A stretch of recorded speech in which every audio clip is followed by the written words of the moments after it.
अस्सलाम वालेकुम, welcome back to Gem Mentor 2.0। 100 से भी ज़्यादा कमेंट्स मुझे आ चुके हैं इस टॉपिक के बारे में पूछते हुए कि ज़िक्रुल्लाह टीवी जैसे बिस्मिल्लाह लिखता है, वो हम लोग कहाँ से ले सकते हैं? तो वो चीज़ मैं आपको प्रोवाइड तो नहीं कर सकता, लेकिन आप लोगों को बनाना सिखा सकता हूँ और इतने आसान तरीके से बनाना सिखाऊँगा कि आप इसे हर कोई बना लेगा, चाहे वो बिल्कुल बिगिनर हो, उसे कुछ भी ना आता हो। तो इसके लिए आप लोगों को एक सॉफ्टवेयर की ज़रूरत पड़ेगी जिसका नाम है अडोबी आफ्टर इफेक्ट। ठीक है? आपने इसे इंस्टॉल कर लेना है अपने कंप्यूटर के अंदर। जैसे ही आप इंस्टॉल कर लेते हैं, आपने सिंपल इसे ओपन कर लेना है।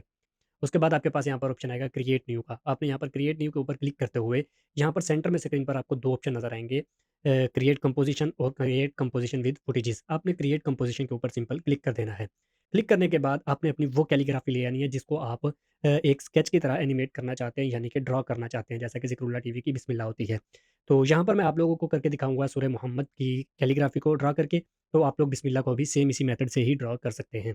तो आप लोगों ने सिंपल अपनी सूरत का नाम या जो भी आप ड्रॉ करना चाहते हैं, उसे इस तरह से ड्रैग करते हुए आकर यहाँ पर छोड़ देना है। तो इस साइड में ये जो आपको विंडो नज़र आ रही है, आपने यहाँ पर अपनी ये जो फ़ाइल है, इसके ऊपर क्लिक करके इसे सेलेक्ट कर लेना है। यहाँ पर नीचे अपने जो लेयर है, उसके ऊपर आप क्लिक करेंगे। साइड में एक ऑप्शन आपको नज़र आ रहा है तीर का, इसके ऊपर आप क्लिक करेंगे और यहाँ पर आप ट्रांसफ़ॉर्म के ऑप्शन में जाएँगे और स्केल में जाकर इसकी जो रेज़ोल्यूशन है, वो आप 50% कर देंगे, ताकि इसका स्केल जो है, वो साइज़ जो है, वो थोड़ा-सा छोटा हो जाए और हमें नज़र सही से आए।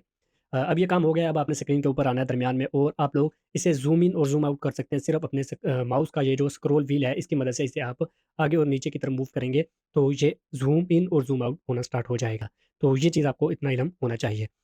जब ये हो गया है, अब इसके बाद हमने लेना है, यहाँ ऊपर से आप जाएँगे, यहाँ पर आपको एक पेन टूल नज़र आएगा, आप इस पेन टूल के ऊपर जैसे ही क्लिक करते हैं, तो आपके पास पेन टूल सिलेक्ट हो जाता है। अब हमने इसे ड्रॉ करना है, तो ड्रॉ करने के लिए आपको ज़रूरी नहीं है कि आपको पेन टूल का इस्तेमाल ज़्यादा से आना चाहिए, क्योंकि मैं इसमें ज़्यादातर पेन टूल का इस्तेमाल नहीं सिखाऊँगा, क्योंकि उसमें बहुत ज़्यादा मेहनत लगती है और न्यू बंदे के लिए बहुत मुश्किल हो जाता है। आपने सिंपल क्या करना है, इस तरह से अपनी फुल कैलीग्राफी के ऊपर सीक्वेंस के साथ डॉट लगाते जाना है। जैसे-जैसे आप डॉट लगाते जाएँगे, वो ड्रॉ होती जाएगी। अब फ़र्ज़ करें आपने ये एक लफ्ज़ तो ड्रॉ कर लिया, अब आपने दूसरे लफ्ज़ पर जाना है, तो उसके लिए आप क्या करेंगे, उसके लिए आप अपने कीबोर्ड से स्पेस का बटन प्रेस करेंगे और अपने माउस को का राइट क्लिक करते हुए उसे इस तरह से मूव करेंगे।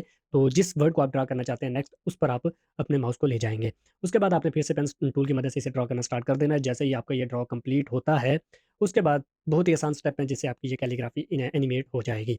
अब आपने सिंपल क्या करना है, अब आपने सिंपल यहाँ पर ऊपर आपको एक ऑप्शन नज़र आएगा विंडोज़ का, आपने यहाँ पर क्लिक करना है। यहाँ पर आपको नज़र आएगा एक ऑप्शन इफेक्ट्स एंड प्रीसेट्स, आपने इसके ऊपर क्लिक कर देना है। जैसे ही आप लोग इसके ऊपर क्लिक करते हैं, तो आपको यहाँ पर कुछ इफ़ेक्ट्स शो होना स्टार्ट हो जाते हैं। आपने यहाँ पर सर्च बार में सिंपल स्ट्रोक को सर्च कर लेना है। जैसे ही आप स्ट्रोक को सर्च करते हैं, तो यहाँ पर आपको एक ऑप्शन नज़र आएगा ये वाला, तो आपने इसे इस तरह से ड्रैग करते हुए आकर अपनी लेयर के ऊपर छोड़ देना है।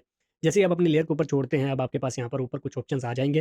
तो यहाँ पर आपने सिंपल अपने जो स्ट्रोक है, उसकी लेंथ को बढ़ाना है, लेकिन उससे पहले आपको यहाँ पर एक ड्रॉप डाउन मेन्यू नज़र आएगी। आपने यहाँ से सबसे नीचे वाला ऑप्शन सेलेक्ट कर लेना है, रिवील वाला जो ऑप्शन है ना, इसे आपने सेलेक्ट कर लेना है। जैसे ही आप इसे सेलेक्ट कर लेते हैं, अब आपने सिंपल ये जो अपना स्ट्रोक है, इसे आपने बढ़ाना है। स्ट्रोक क्या है जी, आपके जो टेक्स्ट है, कैलीग्राफी है, उसकी मोटाई है, तो आपने उसे अपने हिसाब से एडजस्ट करना है। ज़रूरी नहीं है जितनी मैं रखूँ उतनी आप रखेंगे, क्योंकि आपके सीन में जो कैलीग्राफी का साइज़ है, वो बड़ा भी हो सकता है।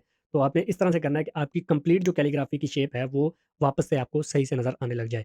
हाँ, लेकिन यहाँ पर एक चीज़ आपसे आपके साथ हो सकती है कि आपको सिर्फ़ एक ही वर्ड नज़र आएगा, तो आपने सिंपल यहाँ पर ऊपर ऑल मास्क के ऊपर क्लिक कर लेना है। जैसे ही आप ऑल मास्क के ऊपर क्लिक कर लेते हैं, तो अब आपके तमाम के तमाम जो वर्ड्स हैं, वो आपको सिलेक्टेड नज़र आने लग जाते हैं। अब ये सारा काम हो गया हमारा।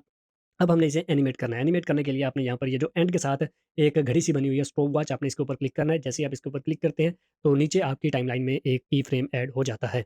अब आपने नीचे आ जाना है अपनी लेयर वाली साइड में। लेयर वाली साइड में आते हैं और यहाँ पर साइड में आपको एक एरो नज़र आता है, आपने इस एरो के ऊपर क्लिक करना है। एरो के ऊपर क्लिक करेंगे, यहाँ पर आपके पास इफेक्ट का ऑप्शन आएगा। इफेक्ट के साथ वाले एरो के ऊपर आप जैसे ही क्लिक करते हैं, तो यहाँ पर अब आपको एंड वाला ऑप्शन भी नज़र आ जाता है। जैसे ही आपको एंड वाला ऑप्शन नज़र आए, तो यहाँ पर साइड में आपको टाइमलाइन के ऊपर एक डॉट सा बना हुआ नज़र आएगा, जिसे हम की फ्रेम कहते हैं। आपने इस की फ्रेम को उस हद तक ले जाना है जितनी लंबी आप एनिमेशन बनाना चाहते हैं। मैं यहाँ पर 3 सेकंड की बनाना चाहता हूँ, तो मैं इसे ड्रैग करता हुआ 3 सेकंड्स के ऊपर ले जाता हूँ।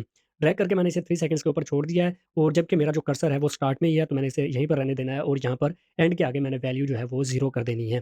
तो अब हमारी एनिमेशन कंप्लीट हो चुकी है। अब मैं जैसे ही इसके ऊपर क्लिक करता हूँ, इसे प्ले करता हूँ, तो ये देखें जी आपके सामने बड़ी खूबसूरत किस्म की एनिमेशन तैयार हो चुकी है। क्योंकि मैंने जल्दी-जल्दी में समझाया, तो इसमें कुछ मिस्टेक्स हैं, तो आप लोग बड़े ही ध्यान से ये काम कीजिएगा। तो ये इतना आसान है आपके लिए बनाना। तो अब इसे आपने एक्सपोर्ट कैसे करना है, यहाँ पर ऊपर फाइल का ऑप्शन है, फाइल के ऑप्शन के ऊपर क्लिक करेंगे, यहाँ पर एक्सपोर्ट्स में जाकर simple export to Premiere Pro भी कर सकते हैं और एडोबी इनकोडर में भी आप एक्सपोर्ट कर सकते हैं। उम्मीद करता हूँ आपको आज की ये वीडियो अच्छी लगी होगी। वीडियो अच्छी लगी है, चैनल को सब्सक्राइब करें। मिलते हैं नेक्स्ट वीडियो में। टेक केयर एंड अल्लाह हाफ़िज़।